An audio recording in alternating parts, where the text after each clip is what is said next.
Welcome to the Eternal Cyclist, Life on a Bike. Good morning, everybody.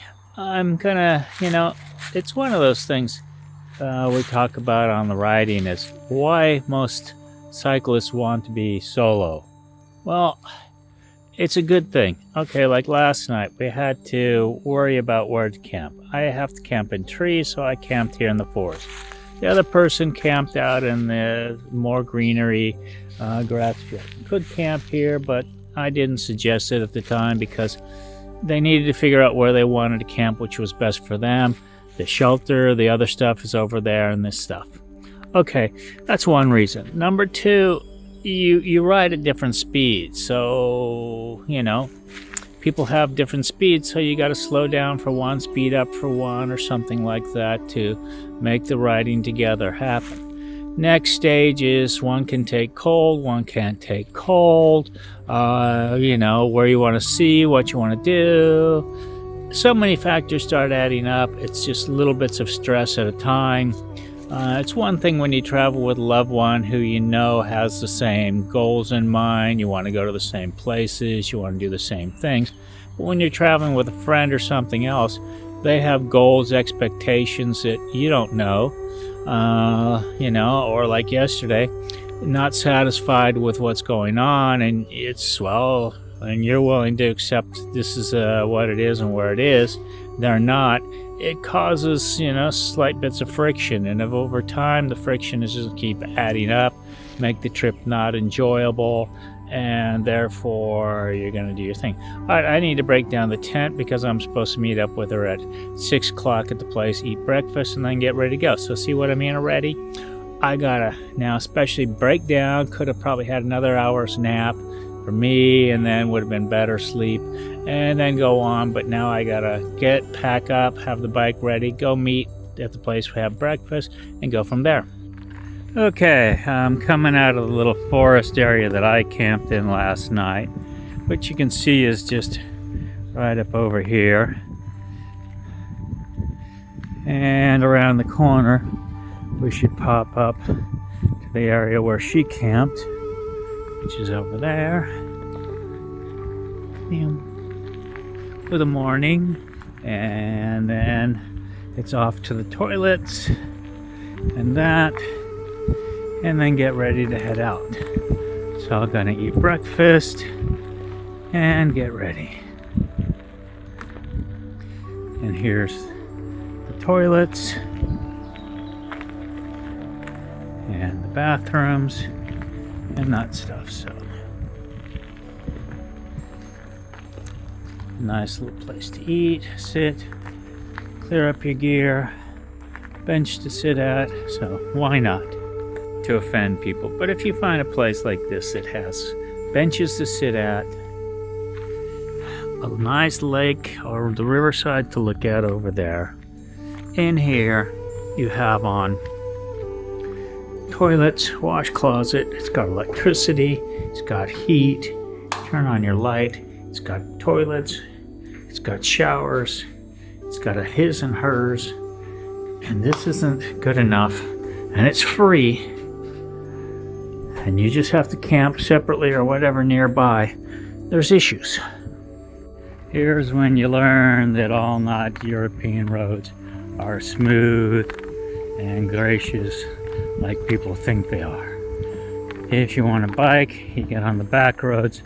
Back roads have a lot of bumps, ups and downs, and not so great at times. Okay, well, you just went back up to where the bike trail is. The bike trail here in this city is like a little dirt path. I'll put a picture in for it. It's not paved or anything like that. So with her bike, it's not so easy to go on those.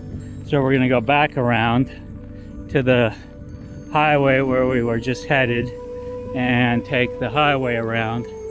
It's not what I like to do, but it is how it works out sometimes. So, yeah. Back up to the road. Okay, the EV6 they've kind of messed up in a lot of places. The track along the river that we were supposed to go to ended up being a dirt, barely mowed path, but that's this one. When we go inland a little bit on the road, luckily enough, along this highway, there's a side bike path to ride, so it keeps you from being on the main road, but it's a nice path. So hopefully up ahead it'll go back to the normal one that's alongside the river on the upper tier.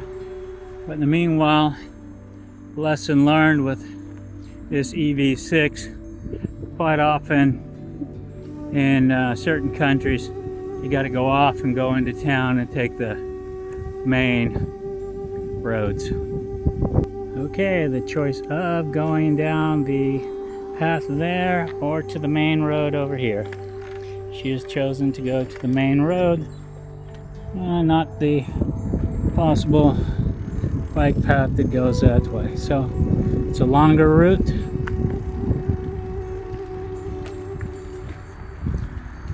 Much more, to me, dangerous, but we'll see.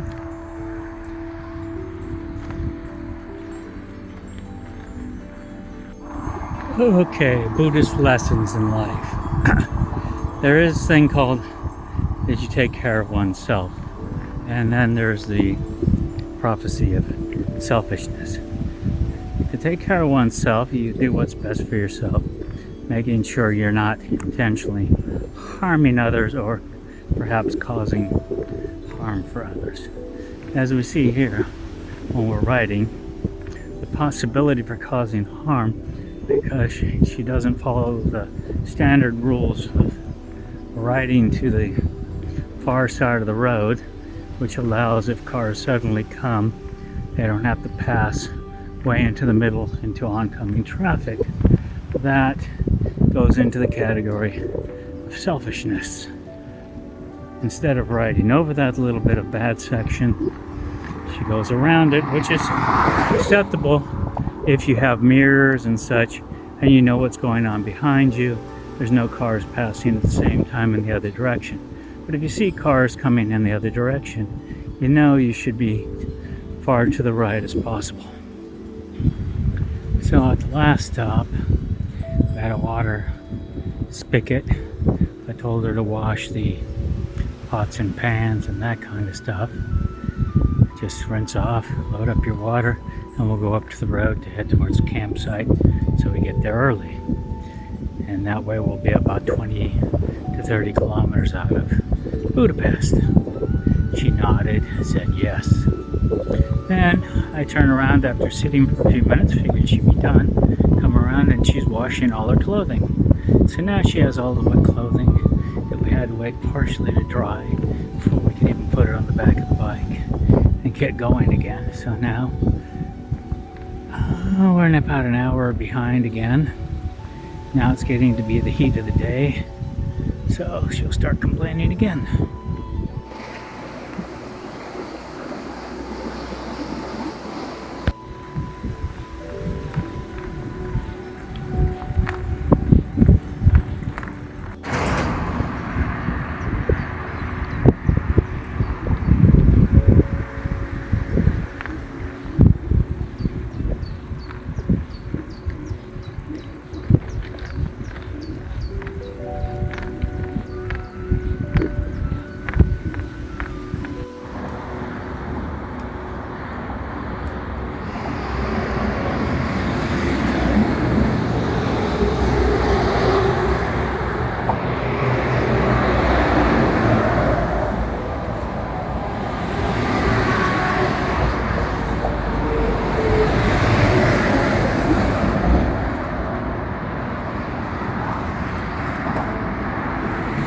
Okay, tonight we camp by the river, so we're here along the river side.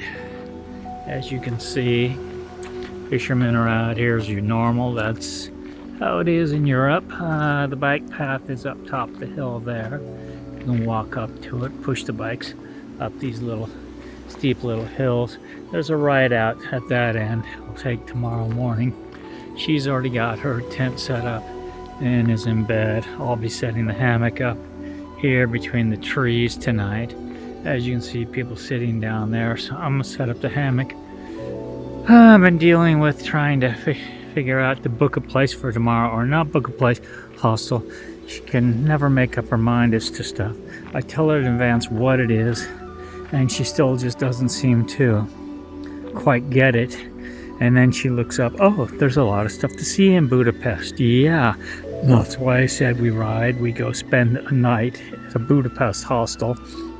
We can ride in, ride around, then go to the hostel for a few hours, take a nap, and then go out for the nighttime views, come back to the hostel, so on and so forth. But it's like pulling teeth. She just doesn't quite get it.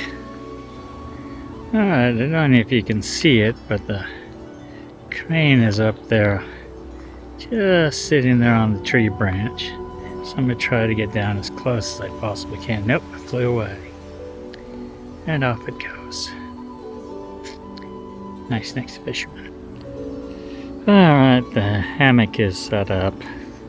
Not the greatest spot. That tree's kind of deadish, but should hold the night. And she's camping over there. And that's about the only spot I can go right now. There's no time to change. Should have probably checked it earlier, but yeah, too many things going on.